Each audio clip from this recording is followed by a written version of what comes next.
में एक स्थायी और मजबूत सरकार देने के लिए लोग संगठित होकर के वोट करेंगे तो हिंदुस्तान बचेगा, नहीं तो देश में एक राजनीतिक अराजकता, सांप्रदायिक असहिष्णुता और आर्थिक अस्थिरता पैदा कर दी है। कांग्रेस और कांग्रेस का समर्थन देने और लेने वाले दलों को भी वोट करना कांग्रेस को वोट करने जैसा ही है। ये भी इस बार के लोकसभा के चुनाव में लोगों को महसूस करने की, समझने की आवश्यकता है।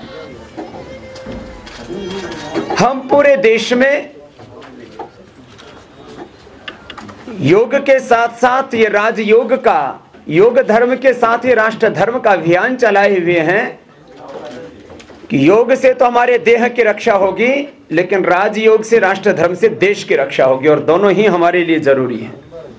इसलिए 23 मार्च को पूरे देश में 10 करोड़ से ज्यादा लोग एक साथ योग महोत्सव में भाग लेंगे। अभी तक करीब 12 लाख किलोमीटर से ज्यादा की हमारी यात्रा के दौरान करीब 12 करोड़ से ज्यादा लोगों ने हमारे कार्यक्रमों में भागीदारी की है। वो सब लोग 17 मार्च से होली के दिन योग सप्ताह शुरू होगा और 23 मार्च को योग महोत्सव के रूप में हर जिला मुख्यालय पर यह योग महोत्सव आयोजित होगा। मैं स्वयं दिल्ली में रहूंगा, वहां करीब 10 लाख से ज्यादा लोग मेरे साथ होंगे। पूरे देश में करीब 10 करोड़ लोग योग महोत्सव में भाग लेंगे और इससे भारत की पूरी दुनिया में एक आध्यात्मिक राष्ट्र के रूप में प्रतिष्ठा बढ़ेगी, क्योंकि वर्तमान राजनीतिक दलों ने हिंदुस्तान की प्रतिष्ठा को पूरी तरह से गिरा दिया है, भारत की साख को गिरा दिया है।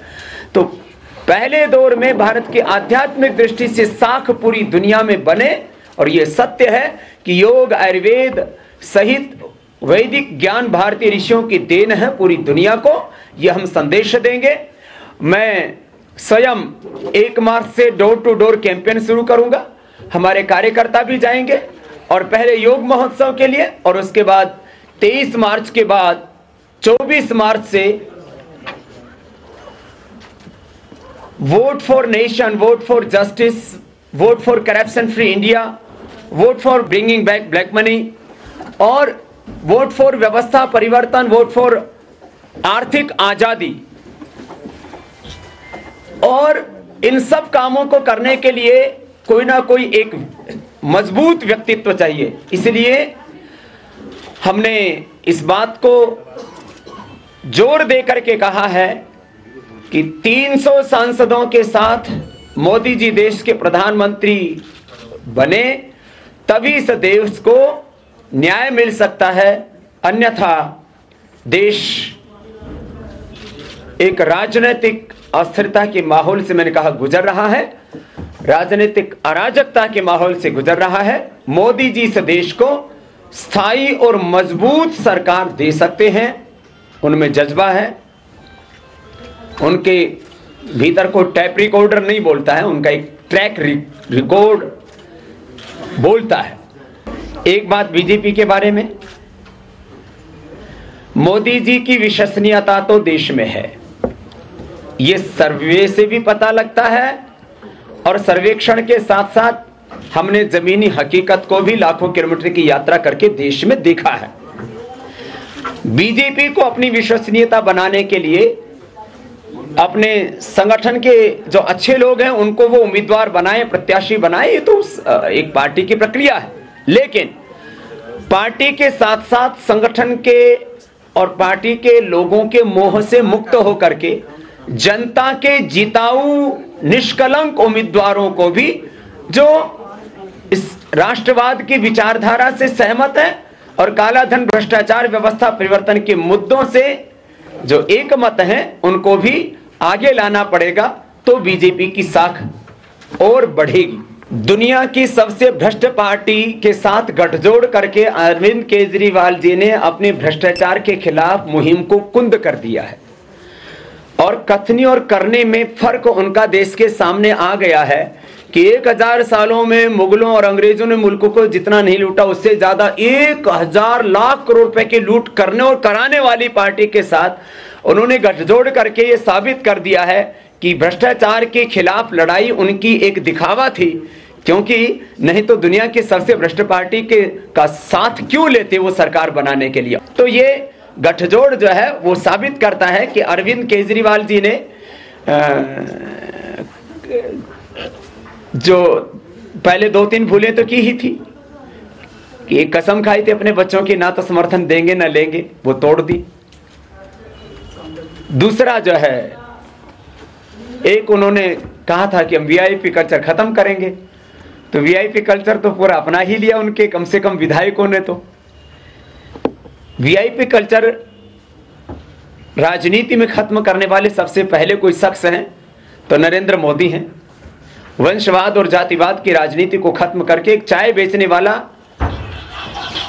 बिना चुनाव लड़े, कभी सरपंची का भी चुनाव नहीं लड़ा और मुख्यमंत्री बना, और अब इलेक्शन से पहले देश के लोगों ने प्रधानमंत्री के रूप में उसको सिलेक्शन कर लिया।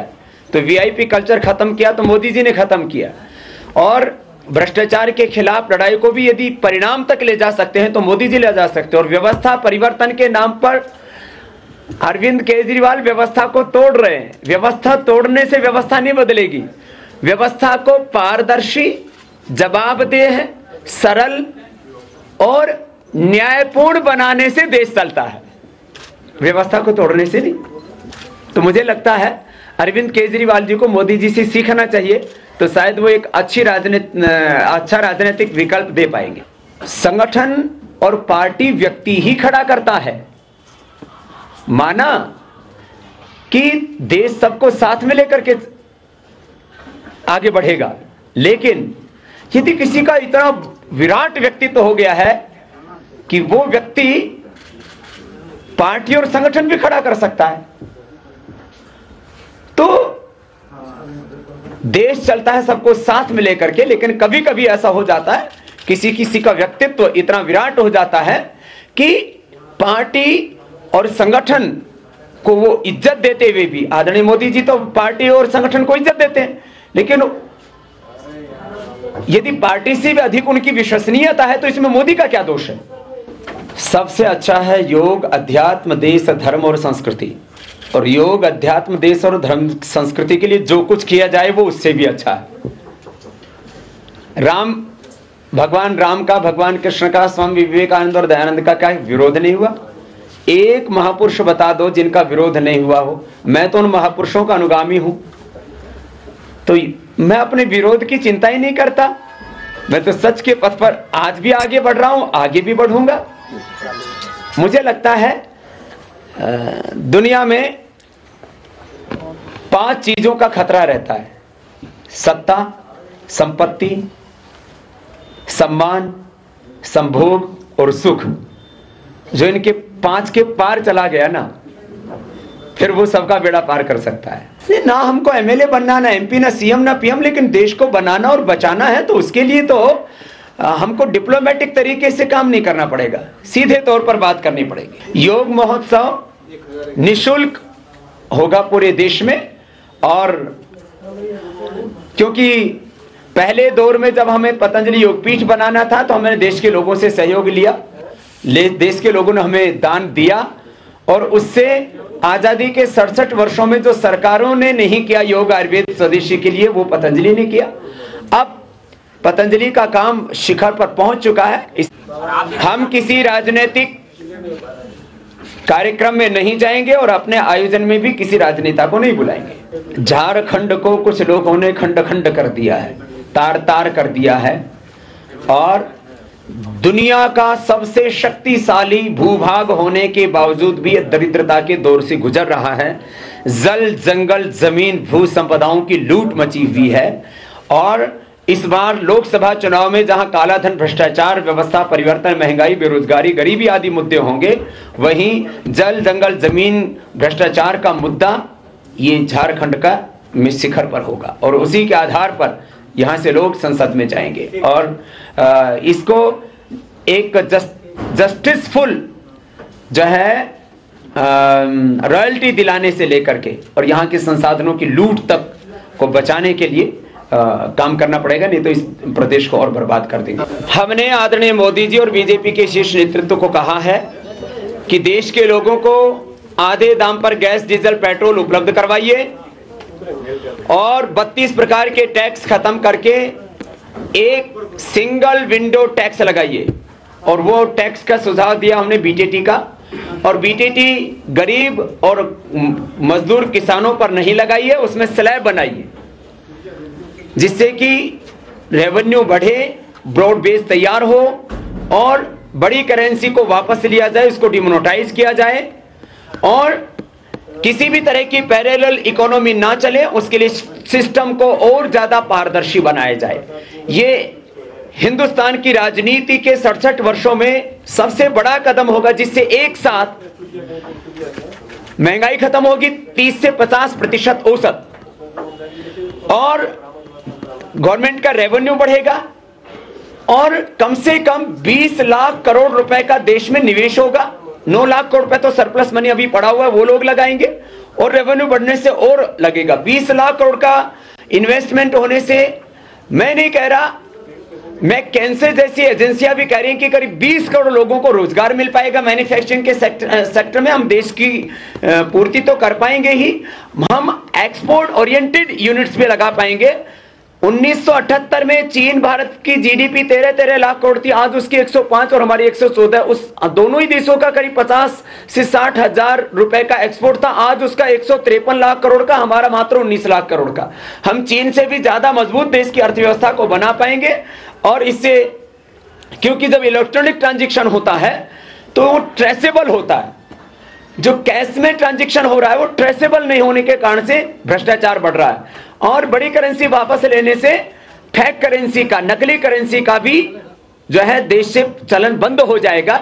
ये इतना बड़ा मुद्दा है, कल ही हम जा रहे हैं और इसके ऊपर राष्ट्रीय स्तर पर बहस को हम और आगे बढ़ाएंगे और पूरी अर्थव्यवस्था और कर व्यवस्था का शीर्षासन करवाएंगे। जो पूरी कर प्रणाली है, कर का ढांचा है, उसमें हमें पूरे में ही संशोधन करना पड़ेगा। यदि एक चीज को, अब मान लीजिए गैस, डीजल, पेट्रोल के ऊपर जो है, जो स्टेट गवर्नमेंट को टैक्स मिलते हैं वो हटा देंगे तो उनका रेवेन्यू की पूर्ति कहां से होगी। इसलिए दो काम एक साथ करने पड़ेंगे, सरकार का रेवेन्यू कम ना हो बल्कि बढ़े, दूसरी तरफ जितने भी आर्थिक भ्रष्टाचार हो रहे हो खत्म हो।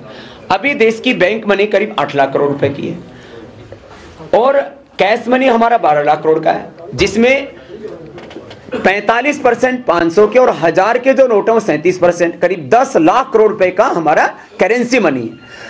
9 लाख करोड़ रुपए में इनका सरप्लस मनी पड़ा है, 150 लाख करोड़ का सोना है। हम यदि जो है आर्थिक व्यवस्था को पारदर्शी बनाते हैं तो हमारा कम से कम भी 50 लाख करोड़ रुपए बैंक मनी होगा, और उससे ट्रांजैक्शन के तौर पर हम यदि औसत 0.20% से लेके 1% भी करते हैं तो आपको 30 लाख करोड़ रुपए टैक्स का कलेक्शन आएगा। और केवल बीजेपी शासित राज्य ही नहीं, सभी राज्य अपने देश के नागरिकों को आधे मूल्य में गैस, डीजल, पेट्रोल उपलब्ध करा पाएंगे। देश जो है ना वो दरिद्रता से नहीं चलता, इसलिए मैं कहता हूं गवर्नमेंट का रेवेन्यू भी कम नहीं होना चाहिए, इसलिए व्यवस्था को ठीक करना पड़ेगा।